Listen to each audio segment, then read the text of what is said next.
Yesterday, dear listeners, I shared the story of my son, who does not know how to ride a bicycle. When I got home, he had this to say to me. But I need a bicycle to learn how to ride a bicycle. Patreon.com/thecyberwire. Maybe next we'll get him a puppy. Ransomware strains, old and new, are back in circulation. ShadowPad backdoors are tentatively attributed to Chinese espionage operations in the supply chain. A hacker releases the decryption key for Apple's secure Enclave. Profexor may not actually know much about Fancy Bear's romp through the DNC. Another misconfigured AWS bucket exposes data on voters in Chicago. The difficulties of countering extremism online. And the FBI has a roadshow warning companies of the risks of using Kaspersky security products.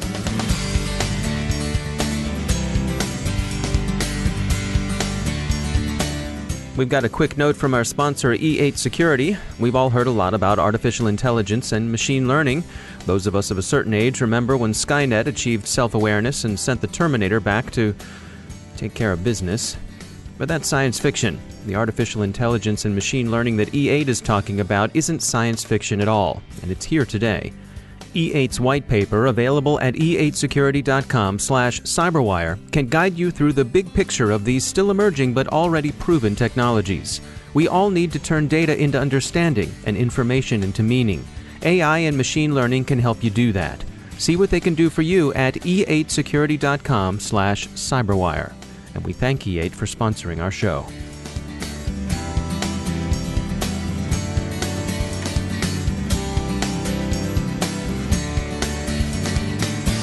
Major funding for the CyberWire podcast is provided by Cylance. I'm Dave Bittner in Baltimore with your CyberWire summary for Friday, August 18th, 2017.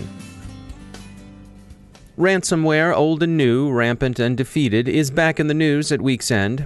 Spam, representing itself as distribution of a court order, is in fact distributing a newly observed strain of ransomware. Observers at security firm Emsisoft say SyncCrypt avoids detection by concealing its malicious zip file inside a JPEG image. There's as of yet no free decryptor available for affected systems. Emsisoft points out that SyncCrypt's method of distribution is highly effective because most antivirus products aren't detecting the JPEG files that carry the ransomware as malicious. Only one product in VirusTotal, Dr. Web, detected SyncCrypt as malicious when Emsisoft ran its samples through. Two older varieties of ransomware, Locky and Mamba, are back in the wild, circulating in evolved and unfortunately enhanced forms. Locky had been largely quiet in 2017 after hitting hospitals last year. Security company Malwarebytes notes that it returned in a large campaign on August 9th. Locky traces its coding heritage to the Dridex banking Trojan, and like Dridex, the secret to its success seemed to be volume. It's being distributed in a large, old-school spam campaign, delivering either corrupted Microsoft Office documents or malicious zip files. The new version is reporting through a fresh command and control infrastructure. Trend Micro and Kaspersky report that Mamba ransomware, also known as HD Decryptor, is back and being distributed in the Icarus Dilapidated campaign Komodo has been tracking. Mamba is perhaps best known for its 2016 use against the San Francisco Municipal Transportation Authority. It encrypts hard drives as opposed to simply making files unavailable, and the ransomware is commonly spread by corrupted websites. There is some good news on ransomware, this from Avast. The Prague-based security firm has developed and released a free decryptor for Lambda Locker, so bravo, Avast. NetSarang, South Korean maker of widely used enterprise connectivity products, acknowledges that recent builds of its software are afflicted with ShadowPad backdoors. The vulnerability appears to have been inserted from the company's supply chain as it ran through China. Similarities to tools and procedures used by PlugX malware lead Kaspersky researchers to attribute the backdoor to the Chinese Chinese APT espionage group. NetSarang patched the flaw in its August 5th builds, which Kaspersky says is fast work. Users are urged to stop using old versions and update promptly.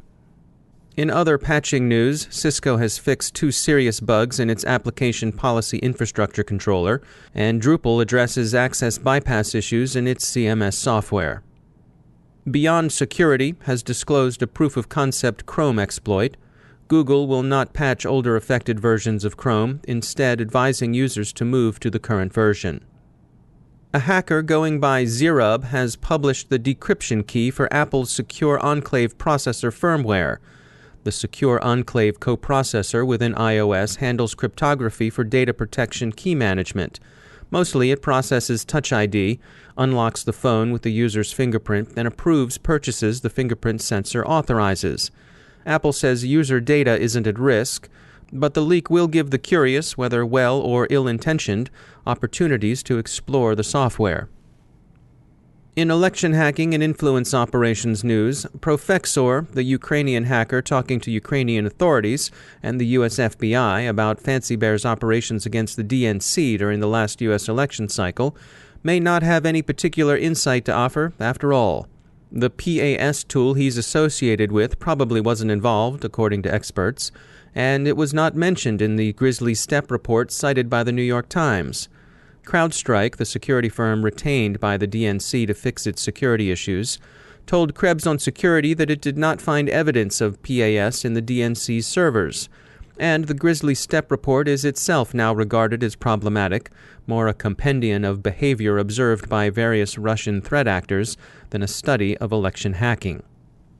There are reports that WikiLeaks declined to publish discreditable information about Russia that was fed to Julian Assange's leak service during the time it was leaking material from U.S. sources. This will surprise few who've watched WikiLeaks with attention over the past few years. When one asks the source of WikiLeaks releases, a recurrent answer that suggests itself is Moscow. A Washington Post op-ed expresses the opinion that President Putin overplayed his hand in attempts to manipulate elections. The efforts probably had little effect on outcomes beyond sowing a degree of mistrust, surely one of its objectives, but it did anger Washington and put most of Europe on high alert. There are, of course, other concerns about voting systems, particularly election-related databases. ES&S, supplier of voting machines to many U.S. jurisdictions, learned from an UpGuard warning that it had misconfigured its Amazon S3 bucket, exposing records on approximately 1.8 million voters. Only Chicago voter data was affected for unknown reasons, and ES&S says it secured the database. Personal information was publicly exposed, but neither vote totals or voter registration were affected. This is the latest in a series of misconfigured Amazon Web Services databases. It's worth recalling that ensuring such data isn't publicly exposed is the user's responsibility, but Amazon is trying to help. The cloud provider has introduced Macy, a security service designed to automatically discover and protect sensitive data in AWS customers' buckets. U.S. President Trump announced today that U.S. Cyber Command will be elevated to a full combatant command. The president said in a statement, "The elevation of United States Cyber Command demonstrates our increased resolve against cyberspace threats and will help reassure our allies and partners and deter our adversaries." There will also be a review of whether Cyber Command should split from NSA, where it was spun up less than a decade ago. That review will be led by Defense Secretary James Mattis. CyberScoop reports that the FBI is quietly advising companies, for OPSEC reasons, to stop using Kaspersky products. The Bureau's counterintelligence officers have been briefing companies on the threat they think the Russian company's software could present and urging them to stop using it and to refrain from including it in new products. Users of industrial control systems, especially in the energy sector, are receiving the briefings on a priority basis. Kaspersky says the suspicions are baseless. The FBI briefings are having a mixed effect. Big tech firms are relatively unreceptive, but big SCADA users, spooked in part by Russian operations against the Ukrainian grid, are said to be listening attentively.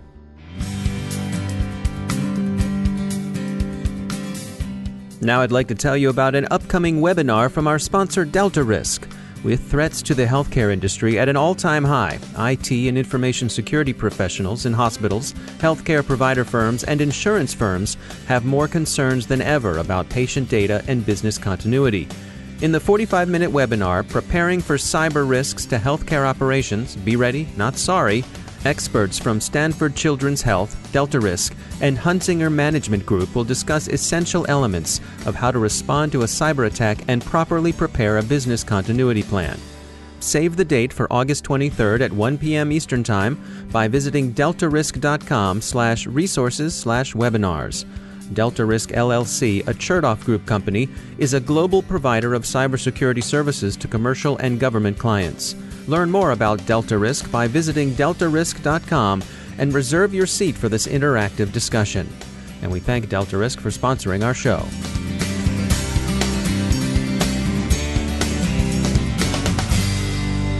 And I'm pleased to be joined once again by Malek Ben Salem. She's the R&D manager for security at Accenture Labs.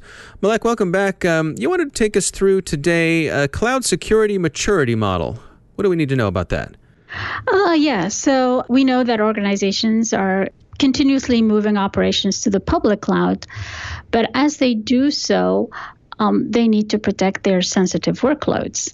So my colleagues at Accenture Security, and in particular Dan Mellon, has worked on a cloud security maturity model where they came up with 5 simple steps to follow in order to climb that security maturity ladder in the cloud. And the first step is to augment the cloud provider's built-in security features with third-party security packages designed specifically for the cloud. Many organizations basically use their existing on-prem security tools and they start applying them to the cloud. But this approach means that they replicate their segmented network architecture of a legacy environment to the cloud, which also means that they can incur some additional costs because of virtual security appliances must be provisioned and configured within each of the virtual private networks. The second step is to pre-bake security into architectures and design patterns that are aligned to approved technology stacks. And Amazon, Microsoft, and Google all offer templates to support a secure configuration directly in their technology stack. The third step is to streamline the testing and auditing activities by taking a unified approach to security and providing security functions via an abstraction layer. Through that abstraction layer, developers can develop and reuse pre-built packaged routines to manage encryption across multiple platforms. So this obviously reduces implementation variation, it promotes code reuse, and it lowers development cost. The fourth step that we recommend is to pre-provision some hooks into these workloads running on the cloud in order to allow some instrumentation and enable an easy integration of SOC monitoring directly into the critical application data and infrastructure hosted in the cloud. And then finally, the fifth step is to adopt DevSecOps, a holistic methodology to achieve security consistency from design through operations. So, for example, companies could automate the design review and verify that those secure code patterns are integrated earlier in the software development lifecycle. By following these steps, we're sure that companies can protect their sensitive workloads running on the cloud. All right, good information as always. Malek Ben Salem, thanks for joining us. Now a few words about our sponsor Domain Tools, the company that helps security analysts turn threat data into threat intelligence. They've got some new insight into DNS forensics, which, as they explain in a new white paper, is where intuition meets experience.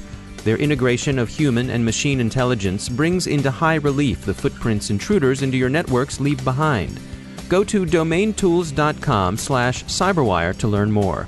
Domain Tools takes indicators from your network and connects them with nearly every active domain on the internet. Fortune 1000 companies, global government agencies, and leading security solution vendors use the Domain Tools platform to investigate and mitigate threats. Find out more by going to domaintools.com/cyberwire. To learn about the leverage the domain name system can bring to your investigations of virtually every cyber attack that's snuffling around in the wild today, check out domaintools.com/cyberwire. and we thank Domain Tools for sponsoring our show.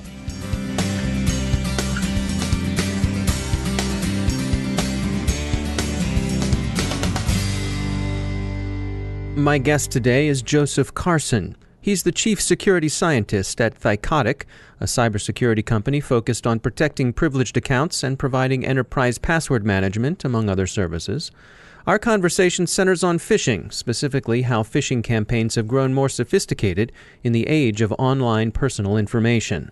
One of my main goals as part of my job and responsibility at Thycotic is to really understand the techniques and the mechanisms that hackers and cybercriminals use in order to really manipulate people, in order to really get them to reveal their sensitive information or to share their credentials of their email accounts and so forth.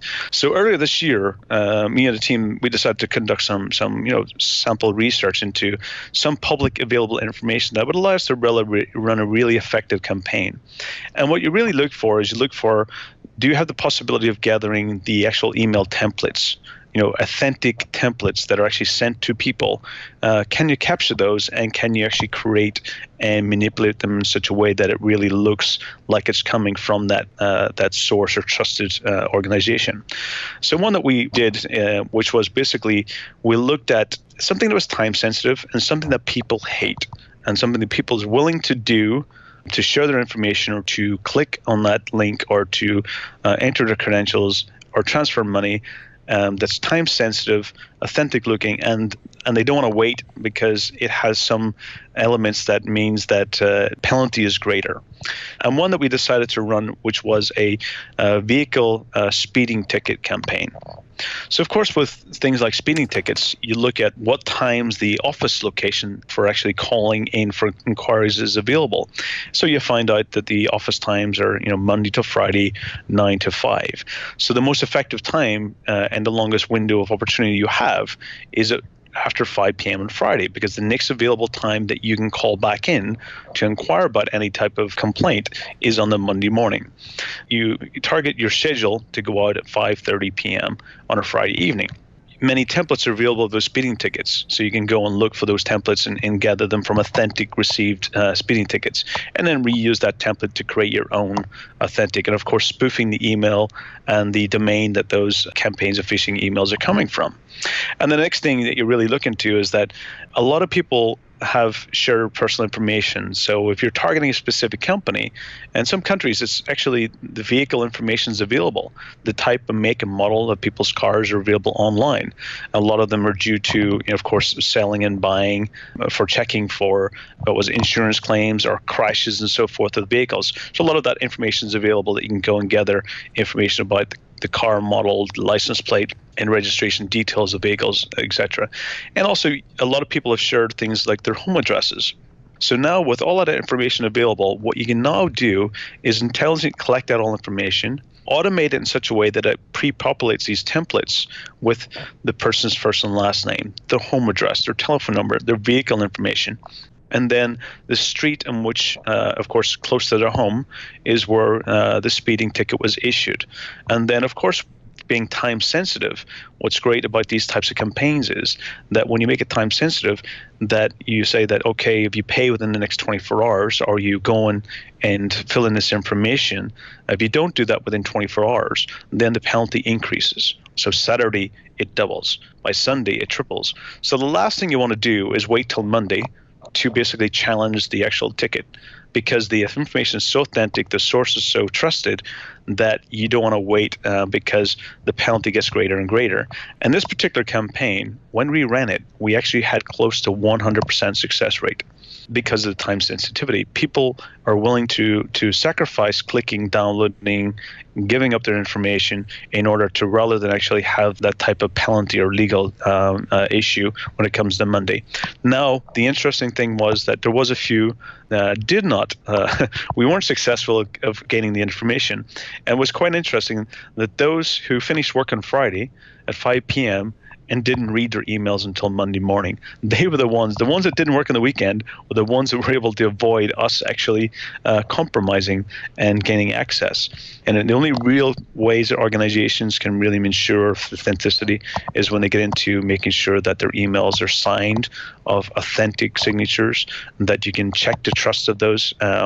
When organizations are not doing that today, they're really exposing themselves to being on the end of either being the issuer of those phishing campaigns or on the receiving end. So it really makes a point for, I can imagine people going to their boss and saying, I'm protecting the organization by not checking my email over the weekend.